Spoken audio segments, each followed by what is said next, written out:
Sade packed her things while tears streamed down her cheeks. As she went, she noticed Kunle outside. Kunle apologized to Sade, appearing unhappy. I really apologize, I didn't intend to destroy your marriage. It's just that our conversation seemed quite genuine. I had no idea that I was conversing with an impostor. Please accept my apologies, I believe there was a miscommunication. Yes, you have destroyed my marriage, but I can't hold you responsible. Unhappy Sade said, I can help to find the impostor, said Kunle. In the meantime, Sade had called her friend Chidinma, who lived a few kilometers away, and told her about her predicament. She didn't have the guts to contact her parents to let them know what was going on, thus they'll be concerned. She needs to get her marriage back on track and expose the impostor. Sade showed up at her friend's house. Chidinma gave Sade a strong hug the moment she spotted her. I'm so sorry you had to go through this problem. Thank you, Chidinma. With tears in her eyes, Sade spoke. And who is this guy? Chidinma stated while glancing agitatedly. Oh, please don't tell me that this man is the reason your marriage failed. What on earth are you doing here, anyway? Your actions have ruined my friend's marriage. With anger, she said. I apologize, it's not my intention. However, I'm here to assist, Kunle said. Chidinma continued, you noticed a stunning girl on social media, but you didn't even consider making a video call to make sure it was who she was. You're here talking garbage, rolling her eyes and growling. She consistently claimed to be busy whenever I tried to have a video call with her. I meant the impostor, I am sorry, Kunle said. In the meantime, Morayo was content with the misfortune that had befallen Sade. At least she is no longer with her cherished son. Femi began staying up late because of Sade's betrayal of him, which wounded his heart. He was incredibly in love with Sade and never thought she would cheat on him. Occasionally, he would get home inebriated. Morayo was concerned about her son's abrupt actions. Morayo sat next to Femi one evening while he was sober and asked, my son, do you want to kill yourself over that village girl? She's not good for you, as I've already told you, she cheated on you despite all of the affection you gave her. My son, don't worry, I'll find you a respectable woman with a distinguished background, so put that village girl out of your mind. In an attempt to persuade her son, Morayo remarked, Femi answered, Mom, at this point in my life, I don't need another woman. I simply need some alone time, please. Morayo sighed. Femi was still missing Sade even after 2 months had passed. He would occasionally feel inclined to contact Sade, but as soon as he realized that Sade had cheated on him, he would put the phone down. Morayo had prepared ahead of time one evening, to have her son impregnate the same woman that Morayo had brought to the house the previous time.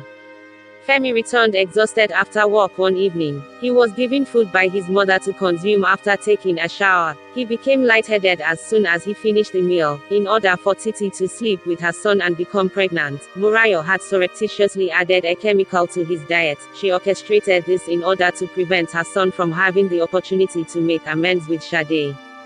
Femi, head still spinning, headed upstairs. He took some medicine since he assumed it was just work-related stress. However, the lightheadedness persisted. Titi was summoned over by Morayo, who instructed her to enter her son's room. Already, Titi had changed into a seductive gown. Femi was on his bed, his palm resting on his head, when she softly creaked open the door. Femi attempted pushing her away as she drew nearer to him in an attempt to entice him, but Femi was too weak. Titi kept rubbing his body again. Titi begged him not to give up. Her attempts to allow Femi to sleep with her have all failed. Femi quickly fell asleep on the bed and started to snore. Titi was furious. Check out this handsome man. He's not even able to act. His muscles are robust, yet his strength is lacking down there. She muttered angrily. She tried waking him up, but he was fast asleep. She asked herself what she could do to ensure the success of her mission. She had an idea all of a sudden. She would stay in his bed until the next morning, at which point she would inform him that he had called her over to his home and that he had shared a bed with her. When Femi woke up the following morning and stretched his hand, he noticed Titi on his bed next to him. He gave a startled leap. What the heck is going on here? He spoke in a bewildered and worried manner. Titi was woken up by him, pretending to be innocent. Titi got out of bed. She told him that when he had contacted her the night before, they had slept together while intoxicated. Femi was taken aback since he couldn't recall experiencing any of that. Femi asked his mother to come to his room and give an explanation of what had happened the night before. After eating, he felt dizzy. He informed his mother it was the last thing he remembered. Pretending to be uninformed, Morayo claimed that she didn't stop him because it was his decision and that she was shocked that he had invited Titi over. Femi felt sorry for himself. How could he have let a stranger into his bed like this? He whispered he was unaware that his mother had played a ruse on him. Femi's phone buzzed 4 weeks later as he was watching television in the sitting room. Femi answered the phone. "Hello, who am I speaking to?" Femi stated. "This is Titi on the line." Titi remarked in a subtle tone. "Woman, why are you calling me?" Femi stated coldly. "I've already informed you the previous day that the incident that occurred that night between us was an error, and I have no problem giving you whatever amount of money. Please stop bothering me, I have no interest in you." Titi revealed she was pregnant to him just as he was ready to end the call. "What? You're pregnant? How is that even feasible?" Femi remarked, looking puzzled and bewildered. Morayo was casually strolling during his top dot and was thrilled to hear the news. She strolled over to her son. "Who is pregnant?" "Shocked," she said. Femi told his mother the conversation he had with Titi. Morayo was pleased. "Finally, there is no chance for that village girl to get back to my son," she said to herself. Femi was nervous as he never thought he could be in such a mess. Titi words hit him like a bullet through his skin. One serene evening, Titi unexpectedly moved into Femi's home over the weekend. Femi, surprised to see Titi with her luggage, said, "What are you doing here, Titi?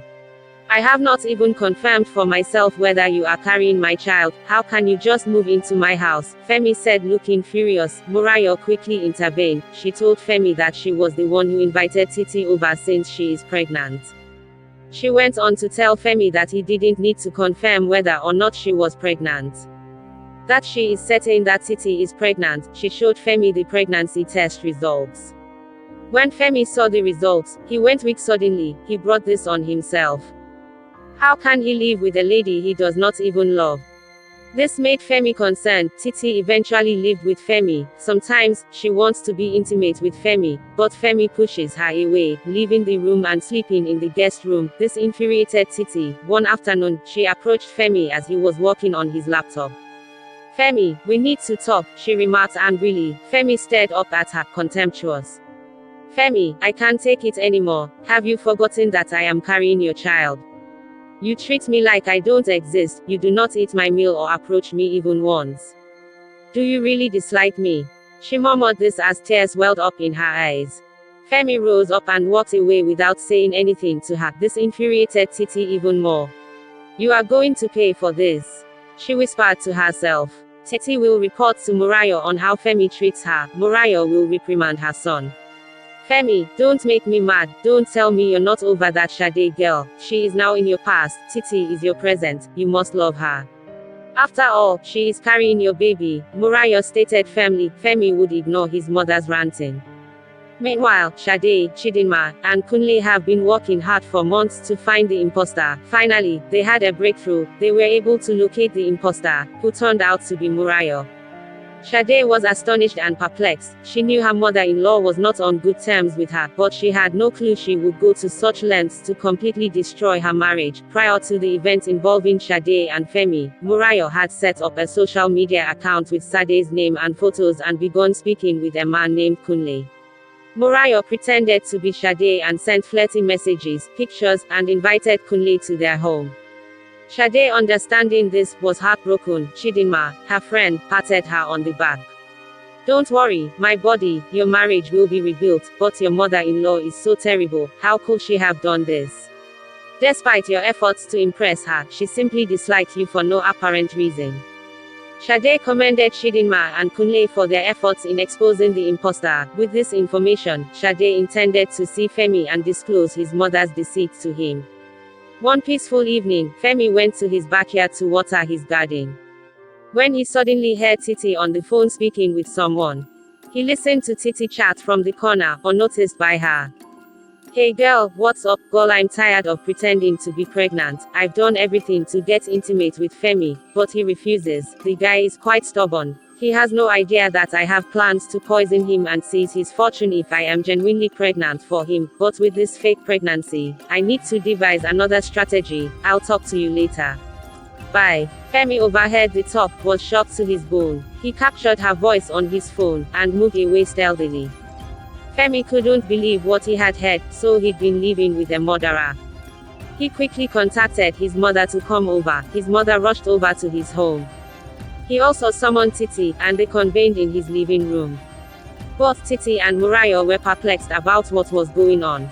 He took out his phone and played the voice note for everyone to hear. Titi was astonished to hear her conversation with her friend. She places her hand on her head. Morayo was outraged upon hearing her conversation. She quickly turned to Titi and gave her a harsh smack. I am sorry, son, I had no notion she was a murderer. Titi pleaded with Morayo not to involve the police. Femi simply stood boiling with rage. He blamed his mother for the catastrophe. Titi immediately entered the room and began packing her luggages to go. Femi implored his mother not to engage the police. Titi told Femi before she left that Morayo and she had planned to put something in his dinner that night to make him dizzy. Femi was stunned by Titi's confession. He turned fiercely to face his mother. Mother, how could you do this to your only son? What if something bad had happened to me? I am very upset with you right now. Morayo begged Femi. I am very sorry, son, I didn't mean to hurt you. Please forgive me. Morayo apologized to her son continuously, in the midst of a continuous scene. Sade came in. Femi and Morayo were surprised to see her. Femi suddenly stood up, his demeanor changing. Sade, what are you doing here? He said in a solemn voice. Morayo looked perplexed as to why Sade would come to his son's residence after what she had done. Well, I am here to reveal the truth. Morayo trembled as her secret was about to be revealed, attempting to distract her son from listening to Sade, but Femi ignored her. What truth are you talking about, Sade? Sade described everything to Femi. She revealed to Femi that Morayo had created a fake social media account in her name and used her profile photo to communicate with Kunle. She also informed Femi how his mother had covertly snatched her phone while she was sleeping and saved Kunle's phone number as one of her contacts without her knowing. She presented him with some evidence to back up her revelation. When Femi saw all of this, he broke down. His mother has been the source of his issues. Morayo pleaded her son continuously, blaming the devil for her wicked actions. Are you sure you're my mother? If you genuinely called yourself my mother, you would not have damaged my marriage. You fixed me up with a weird lady who nearly killed me, and you set up my wife such that it appeared she cheated on me with another man, mother. Femi screamed with wrath. You have ruined my life, mother. You misled me and even added something to my food to almost get me intimate with a strange woman. How could you, mother? Femi stated his body was trembling. Femi told his mother to leave his house immediately because he never wants to see her again. Sade attempted to stop him from sending his mother away. Femi declined. Sade told Morayo to go for the time being, and he is really upset right now. She would speak with him when he was calmer. Morayo thanked Sade and deeply apologized to her for breaking their marriage. Sade, with a kind heart, attempted to forgive her though it was difficult, but she succeeded. Femi turned to Sade, with his knees on the floor, his eyes filled with sorrow. Can you ever forgive me for not trusting you, for letting my mother's lies tear us apart? Sade, still heartbroken but moved by Femi's sincerity, took a deep breath. Trust is earned, Femi. It will take time, but if we work together, we can rebuild what was broken. Femi stood up and hugged Sade tightly. Over time, Femi and Sade began to heal. Femi's genuine remorse and dedication to mending their relationship slowly rebuilt the trust between them. Morayo, seeking redemption, worked to repair the damage she had caused, supporting their relationship and showing genuine remorse for her actions. As a monument to the power of love and the potential for reconciliation, their story also served as a warning against the perils of hubris and manipulation. Even the most sinister plots were unable to extinguish the light of genuine love, as demonstrated by the eventual brightness of Femi and Sade's love.